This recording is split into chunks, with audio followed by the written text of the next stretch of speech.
Right, they are the windows to the soul, but despite 2 in 3 of us admitting that we value our eyesight above all our other senses, more than a third of us leave it months and in some cases years before seeking help for poor vision. This week it's National Eye Health Week and we're joined by Dr Chris Seal and optometrist Dr Susan Blakeney. Hello. Hi. So, how important is an eye test?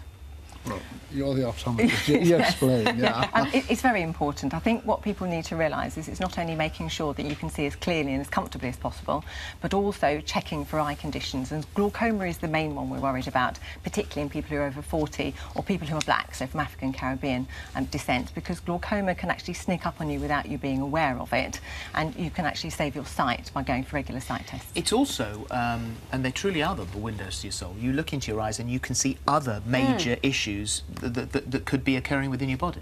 Yeah, you can. The eye is the only transparent part of the body, and we look pretty horrible if the rest of us are transparent. And so it's the only place we can see into the body without actually cutting or sticking something up here. It's quite remarkable. You can go to your optician for your eye test to see whether you need specs, and the optician looks in your eye and says you might have high blood pressure or you might have diabetes from the back of the eye. And as you're saying, the back of the eye, you can see the blood vessels, arteries and veins direct. The only other place you can see that in your body, under your tongue. Yeah. You can see the arteries and veins. We've got some viewers' queries, and so if we could rattle through these.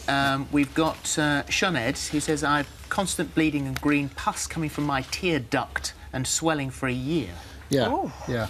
Now, see, look at the corner of the eye. That's where it's occurring. There's redness that's been... She's had this for a year. This is what surprised me. She's been bleeding and pus discharging. What she's got there is a condition called dacryocystitis, inflammation in the corner of the eye where the tears come down from the top of the eye, over the eye, and drain away from the eye into the tear duct. So what does she do? So the tear duct may be blocked. It's certainly infected. She needs to see a GP.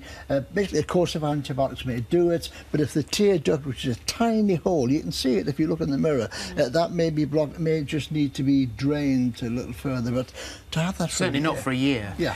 Danielle says, I've recently had extremely itchy eyes to the point that it's unbearable. They water constantly. I've tried antihistamines, but they don't help. Yeah, well, I mean, this sounds like a classic allergy response. She's allergic to either pets or pollen or dust or eye makeup. The left eyelid is swollen, and she has admitted to, severe itching. She's tried antihistamine tablets, but really she needs something in the eye itself, anti-inflammatory drops, etc. But that can easily be done. She may need allergy testing to see what she's allergic to. Jordana, I've had spots in my eyes for some time. As I've aged, my spots have grown bigger and more have appeared. Recently, spots have grown in my left eye. I'm unsure of what they are or what they mean. What are they? Well, they're just little freckles, really, on the iris, so, it's very common. Like all of these things, if they've changed, then it's worth seeking advice. So as it's there, they look amazing, incredible eyes. They do. Do they get from the sun? Do you get them from the sun like they're not that close together, by the way. Yeah, no, I don't think so. I think they just develop, really, but I don't think it's related to UV exposure. But if they change... Yeah, it's like everything, get to know what's normal for you, and particularly as you've got 2 eyes, compare the two. If you notice any differences between the two that's changing, then it's best to see your optometrist. Very quickly, Damien, I've one pupil bigger than the other. Is this anything worth worrying about? Well, yeah, there we are. So the left pupil is much larger than the right. Have a look at David Bowie. He's got the same. And people have talked about David Bowie having different colour irises. He actually doesn't. His irises are fairly similar in colour, but he's got that dilated left pupil. He actually got that by having a fight at the age of 14 over a girl that his friend fancied. Read that book. Well, Damien is worried that it could be a sign of a brain tumour.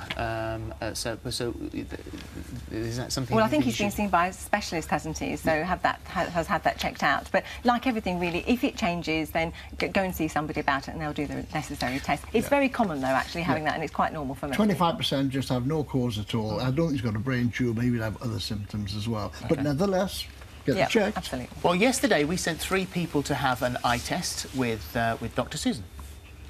My name's Liz McCormack, I'm from Rotherham, I'm 32, and I've never had an eye test before. I've never really suffered with my eyes, and just never really got round to it. Distance is starting to get a little bit blurred. I've sensed a little bit of strain behind my eyes, so I thought it was time to come and get it checked out. I'm Stuart Ramshaw, come from Sunderland. I'm 43 years old and I've never had an eye test. really doesn't bother me wearing glasses. They are a fashion accessory now, so let's join the club. My name's Alison. I haven't had an eye test for an awful long time, probably about 20 years. Well, I've always thought I could see, but I think as you sort of get over 45, you suddenly sort of, the things get further away, and your arms aren't long enough anymore. FGHN. I'm really struggling. That's surprised me, actually. Okay. NHZ. Yeah, bottom if you can. UNZPV. Yeah. Can you read from the top for me? Yeah, ZEN. I'll be guessing, I think, with the other two. Well, the results are in. They've been given their results, so perhaps now, Guy, you could talk them through what it was that we've actually learned. And we'll start first of all with Liz. Yeah, Liz's eyes are healthy, but she was having a few problems seeing things, particularly in the distance. And actually, we found that a modest correction for astigmatism, which is where the eyes are not completely spherical like footballs, they're slightly rugby ball shaped, will actually help her vision for critical vision. When was the last time you had your eyes tested? I've never had them tested. OK, how old are you? Do you mind? 32. OK. And you're representative of an awful lot of people, and that's what this survey's all about. Why wouldn't you go? Why wouldn't you have them done? Just never got round to it. It's just something that you put off. You know, I wasn't scared of going, but really glad I've gone now. Yeah, I couldn't believe the difference when I tried the lenses on. Yeah.